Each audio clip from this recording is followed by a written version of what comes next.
नमस्कार and welcome to all of you in Global Lookout. दोस्तों, recently ऐसा कहा जा सकता है कि फ्रांस ने इंडिया को बहुत ही बड़ा रिस्पेक्ट दिया है। ये यहाँ पर आप लोग देख सकते हो, द हिंदू का ये आर्टिकल है, इसमें लिखा है PM Modi accept France invite for Bastille Day celebration. ये इनविटेशन, ऐसा कहना बिल्कुल भी ठीक है कि एक तरीके से बहुत बड़ा रिस्पेक्ट दिया गया है इंडिया को, और इस तरीके से भी देखा जा सकता है कि फ्रांस जो है वो इंडिया से और अच्छे रिलेशन फ्यूचर में चाहता है। उसका ये बहुत ही ज़्यादा क्लियर सिग्नल है। दरअसल 14 जुलाई को हर साल फ्रांस में सेलिब्रेट किया जाता है बेस्टाइल डे परेड, और ये बेस्टाइल डे वर्ड जो है ये ज़्यादातर फॉरेन कंट्रीज ही इस्तेमाल करती है। फ्रांस कहता है कि 14 जुलाई को हम लोग का नेशनल डे है, यानी कि नेशनल डे ऑफ फ्रांस है। इसीलिए जैसे इंडिया में रिपब्लिक डे पे परेड होती है, वैसे ही फ्रांस में भी ये कराया जाता है, और साथ ही साथ इसको फ्रांस के इतिहास के साथ जोड़ के देखा जाता है। अगर आप लोग ने थोड़ी भी हिस्ट्री पढ़ी होगी या फिर हिस्ट्री की थोड़ी भी नॉलेज होगी आप लोग को, तो 14 जुलाई और बेस्टाइल का जो सिग्निफिकेंस है फ्रांस की हिस्ट्री में, फ्रांस की ही नहीं पूरे वर्ल्ड की हिस्ट्री में, उसको आप लोग जानते होंगे, उसके बारे में थोड़ा अंदाजा होगा आप लोग को। और अगर नहीं भी जानते होंगे तो घबराने वाली बात नहीं है, मैं इस वीडियो में पूरा आप लोग को बताऊंगा इसके बारे में। अभी खाली आप लोग इतना जान लो कि मोदी जी ने ये जो इनविटेशन है इसे एक्सेप्ट किया है, और इस पे यहाँ पर जो ट्वीट है आप लोग देख सकते हो, सबका मोदी जी का ट्वीट भी आप लोग को मिल जाएगा। फ्रांस एम्बेसी इन इंडिया जो है उसका ट्वीट भी आप लोग को यहाँ पर मिल जाएगा। ये सब सिग्नल करते हैं आने वाले टाइम में इंडिया और फ्रांस के जो रिलेशन है वो काफ़ी ज़्यादा अच्छे होने वाले हैं, काफ़ी ज़्यादा स्ट्रांग होने वाले हैं। तो बहुत कुछ हम लोग जानेंगे इस वीडियो में, ये सब आप लोग को जानने को मिलेगा, प्लस इसके अलावा और भी बहुत कुछ आप लोग को जानने को मिलेगा। बस आपको एंड तक बने रहना है, और अगर वीडियो अच्छा लगे तो लाइक, कमेंट, शेयर, सब्सक्राइब जरूर करना है। पूरे वर्ल्ड की हिस्ट्री में, पूरे ह्यूमंस की हिस्ट्री में फ्रेंच रिवॉल्यूशन जितना बड़ा मेरे को नहीं लगता शायद ही कोई इवेंट हुआ होगा।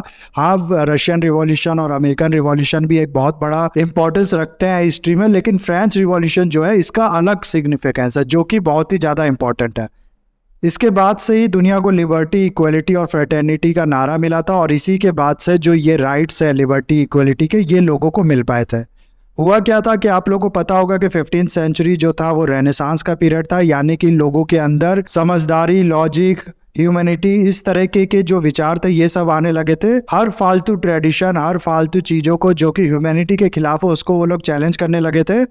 पुराने लॉजिक जैसे कि अर्थ फ्लैट है या फिर सन जो है वो रिवॉल्व करती है अर्थ के अराउंड, इन सब को नकारने लगे थे वो लोग। फिर 18वीं शताब्दी में ये जो एनलाइटमेंट था इनने रिवॉल्यूशन का रूप लेना शुरू कर दिया। सबसे पहले अमेरिकन रिवॉल्यूशन हुआ, फिर फ्रेंच रिवॉल्यूशन, उसके बाद हैती रिवॉल्यूशन, इस तरह की चीज़ें देखने को मिली। 18वीं शताब्दी में आप लोग को पता होगा कि वर्ल्ड में जो दो सुपर पावर थी वो थी ब्रिटेन और दूसरी थी फ्रांस। इन दोनों में आपस में भी लड़ाई होती थी सोल पावर बनने के लिए, और ये लड़ाई फिर 18वीं शताब्दी में बहुत ही ज़्यादा हो गई थी। पूरी दुनिया में जहाँ जहाँ इन लोग की प्रेजेंस थी वहाँ वहाँ ये लोग लड़ते थे। सबसे पहले इंडिया में आप लोग को याद होगा कि ये जो टाइम था ये कार्नेटिक वॉर का टाइम था। 1744 से लेकर 1763 तक इंडिया के साउथ वाले एरिया में दोनों के बीच में इनडायरेक्टली काफ़ी ज़्यादा वॉर हुए थे। जो वॉर ज़्यादातर हम लोग को पता है कि फ्रांस जो है वो हारा ही था, और इसके बाद से फिर इंडिया पे जो ब्रिटेन है उसने धीरे धीरे राज करना शुरू किया था। इसका बदला फ्रांस ने लिया अमेरिका में जो ब्रिटिश कॉलोनी थी वहां पर लोग रिवोल्ट करने लगे थे, और फ्रांस ने पूरा सपोर्ट दिया उन रिवॉल्यूशनरीज को, जिसके बाद से इंडिपेंडेंट अमेरिका क्रिएट हुआ। ऐसे ही लगभग हर जगह इन दोनों के बीच में जो टसल था सुप्रीमेसी को लेके वो चल ही रहा था। और लेकिन इसकी वजह से हुआ क्या कि ब्रिटेन जो है उसकी तरफ से, तो आप लोग को पता होगा कि इंडिया पे या फिर दुनिया भर में जो ब्रिटेन की प्राइवेट कंपनीज थी उनने राज किया था। लेकिन फ्रांस का क्या सिस्टम था कि फ्रांस जो भी बाहर जाता था ईस्ट इंडिया कंपनी के रूप में या किसी भी रूप में, वो सारा मोनार्की कंट्रोल, यानी कि ये कंपनीज या फिर ये एडवेंचर पूरी तरीके से जो गवर्नमेंट थी, जो मोनार्की थी फ्रांस की, उन्हीं के द्वारा कंट्रोल की जाती थी। इसी की वजह से हुआ क्या कि इन सब वॉर्स में, इन सब एडवेंचर्स में जो भी पैसा लगा वो गवर्नमेंट का लगा, जिसकी वजह से जो भी लॉस हुआ वो भी गवर्नमेंट का हुआ, वो भी मोनार्की का हुआ फ्रांस में। इस वजह से हुआ क्या कि फ्रांस में देखने को मिला कि 18th सेंचुरी में एक बहुत ही बड़ा इकोनॉमिक क्राइसिस और बहुत ही ज़्यादा अनसेटिस्फैक्शन यहाँ के आम लोगों के अंदर पैदा हो गया। इस समय के फ्रांस का जो सोशल सिस्टम था वो कुछ इस तरीके से था कि सबसे ऊपर जो था वो मोनार्की था, उसके बाद हुआ करते थे प्रीस्ट यानी कि क्लर्की क्लास, जो पुजारी उजारी होते हैं वो, उसके बाद हुआ करते थे नोबल और जो लैंडलॉर्ड्स होते हैं बड़े बड़े। उस समय आप लोग को पता होगा कि लैंड जो थी वो एक बहुत बड़ा वेल्थ का सोर्स था, तो जो लैंड होल्डर्स होते थे, जो नोबल्स होते थे वो होते थे। उसके बाद जो सबसे नीचे होते थे सोसाइटी में वो होते थे आम लोग। इनमें से ज़्यादातर अराउंड 80% लोग जो थे वो थे फार्मर्स ही, क्योंकि जो पूरी सोसाइटी थी वो एग्रेरियन सोसाइटी थी। इंडस्ट्रीज वगैरह उस समय थी नहीं, और जाहिर सी बात है आईटी वाईटी तो उस समय हुआ नहीं होगा, इसीलिए ज्यादातर जो इस लास्ट पार्ट में लोग थे ये थे फार्मर्स। और होता क्या था कि ये जो लास्ट वाले लोग थे जो सबसे नीचे थे सोशल सिस्टम में, ये लोग टैक्स भरते थे और ऊपर के 3 लोग जो थे वो पूरी तरीके से इनके टैक्स पे फलते फूलते थे, एंजॉय करते थे। इन माइनॉरिटीज के लिए ये जो मेजोरिटी थी ये पे करती थी टैक्स, और इसके बाद भी इन लोगों को मिला क्या, इकोनॉमिक क्राइसिस बहुत ज़्यादा फ्रांस में बढ़ गई। साथ ही साथ 1754 से लेकर 1793 तक जो किंग था फ्रांस का वो था लुई 16। ये भी बहुत ज़्यादा अनएफिशिएंट किंग था। इसको ये भी एक तरीके से आप लोग कह सकते हो सिर्फ भोग विलास में ही विलिप्त रहता था। इसकी नीतियों की वजह से भी ये जो लोग थे ये काफ़ी ज़्यादा परेशान हो चुके थे। और जब इकोनॉमिक क्राइसिस आया फ्रांस में तो इन लोगों ने डिसाइड किया, मोनार्की ने और जो भी स्टेट जनरल थे उन लोगों ने मिलकर डिसाइड किया कि हम लोग जो टैक्सेस हैं जो लोअर तबके के लोग पे करते हैं इसको और भी ज़्यादा बढ़ा देंगे।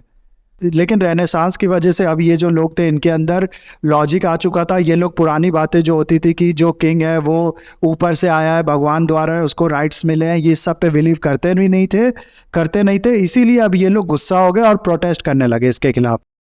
ये लोग कॉन्स्टिट्यूशन की डिमांड करने लगे। साथ ही साथ इन लोग ने नेशनल असेंबली भी बना ली कि हम लोग अब रिप्रेजेंट करेंगे कंट्री को, और मोनार्की है वो रहेगा लेकिन कॉन्स्टिट्यूशन सबसे सुप्रीम रहेगा।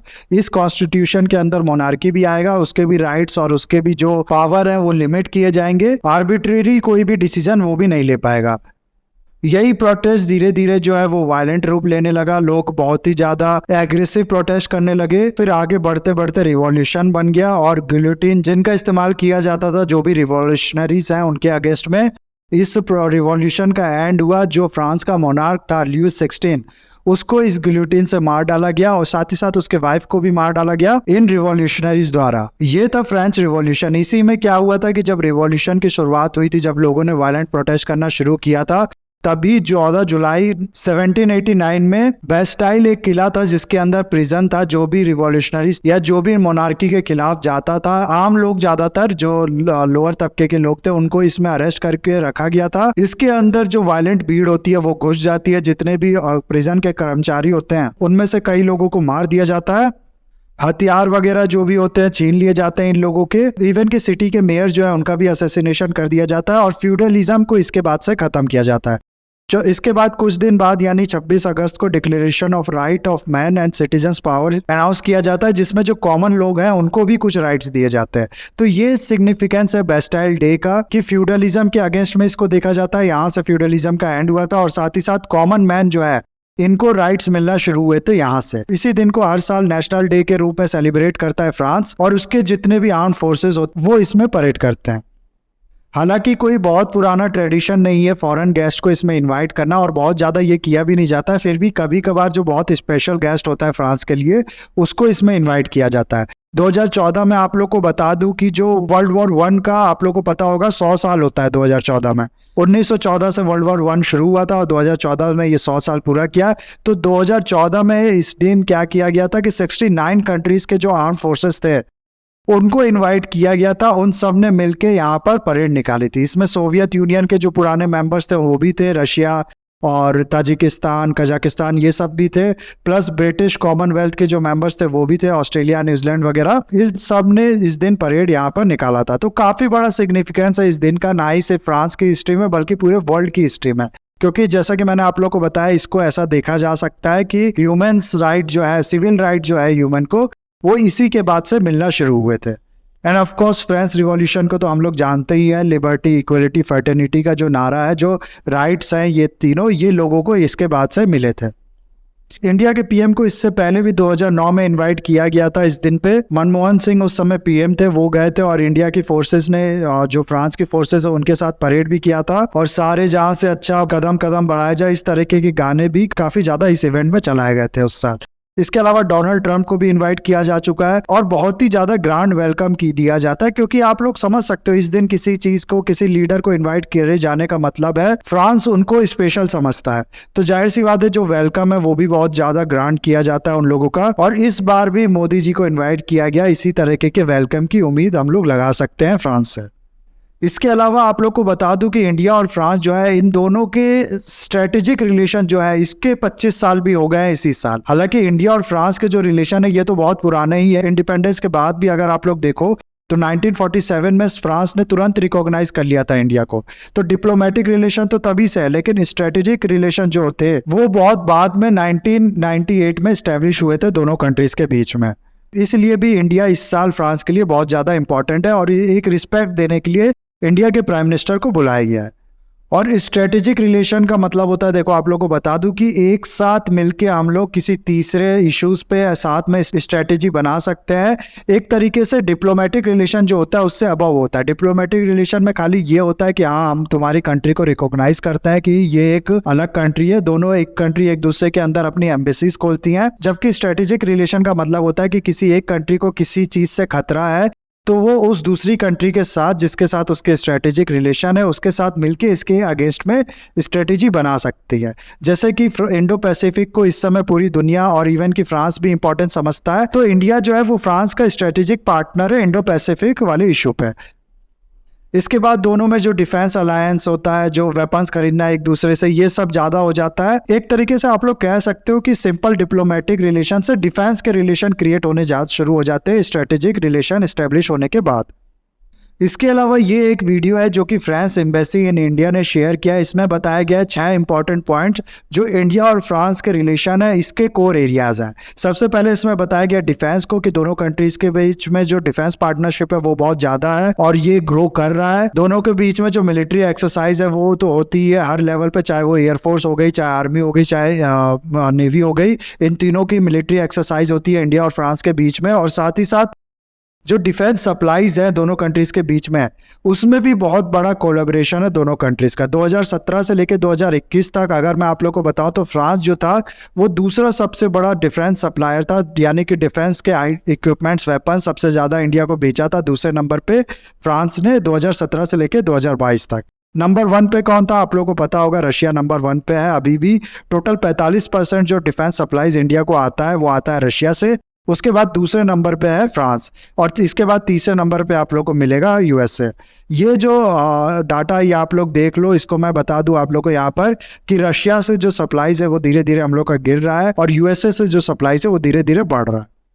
इसके बाद रफाल एयरक्राफ्ट के बारे में आप लोग सुना होगा, इंडिया ने हाल में ही रफाल परचेज किया है फ्रांस से। और इसके अलावा अभी और बात चल रही है कि हम लोग और रफाल हो सकता है खरीदे फ्रांस से। और ये सिर्फ रफाल पहला एयरक्राफ्ट नहीं है जो फ्रांस से खरीदा है इंडिया ने, इससे पहले मिराज भी इंडिया खरीद चुका है। तो जो डिफेंस कॉपरेशन है, डिफेंस सप्लाईज जो है फ्रांस से, वो बहुत टाइम से इंडिया को आता रहा है। उसके अलावा प्रोजेक्ट 75 भी इंडिया का आप लोग जानते होंगे, जिसमें इंडिया ने सबमरीन बनाया है। ये हो पाया है फ्रांस से टेक्नोलॉजी ट्रांसफर की गई थी उसके बाद ही, यानी कि जिसमें जो टेक्नोलॉजी यूज किया गया था उसमें बहुत ज्यादा कॉपरेशन हम लोग को मिला था फ्रांस से। और चांसेस है कि आगे भी जो नेक्स्ट प्रोजेक्ट होगा सबमरीन का इंडिया का, उसमें भी फ्रांस के साथ कॉपरेट करे इंडिया। इसके अलावा आप लोगों को पता होगा कि टाटा ग्रुप ने हाल में ही एयरबस के साथ ही 295 टैक्टिकल ट्रांसपोर्ट एयरक्राफ्ट जो है उसको बनाने के लिए बात की है।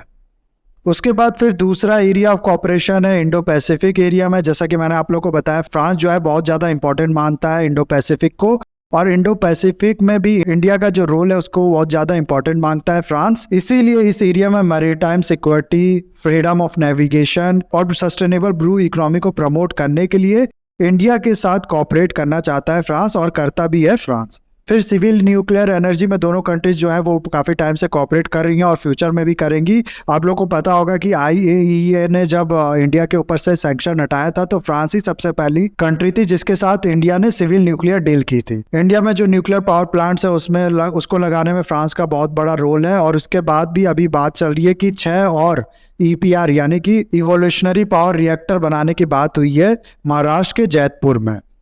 फिर एंटी टेररिज्म एक बड़ा कोर एरिया है दोनों के बीच में कॉपरेशन का। आप लोग को पता होगा कि अक्सर आप लोग न्यूज़ सुनते भी होंगे कि फ्रांस में भी जो टेररिज्म है, इस्लामिक एक्सट्रीमिज्म है, वो बहुत ज़्यादा बढ़ता जा रहा है धीरे धीरे, और इस चीज़ से इंडिया भी ग्रसित है। तो दोनों ही कंट्री जो है एक साथ इस चीज़ में सेम व्यू रखती हैं, और साथ ही साथ एक दूसरे के जो फोर्सेज है वो एक ही साथ ट्रेंड भी किए जाते हैं। और साथ ही साथ जो सैंक्शंस हो गए टेररिस्ट पे, टेररिस्ट ऑर्गेनाइजेशंस पे, इवन की जो कंट्रीज फाइनेंस कर रही हैं टेररिज्म को, उन पे, इसके लिए दोनों ही एक साथ एडवोकेट करते हैं।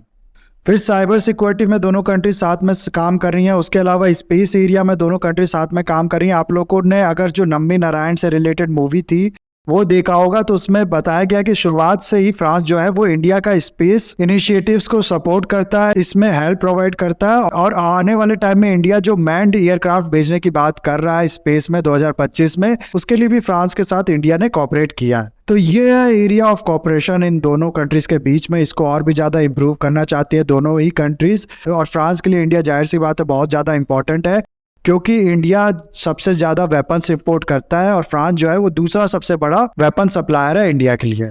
तो ये था वीडियो गाइज। आई होप ये वीडियो आपको अच्छा लगा होगा। इसे लाइक, कमेंट, शेयर, सब्सक्राइब जरूर कीजिएगा। That's all. Have a nice day. Take care.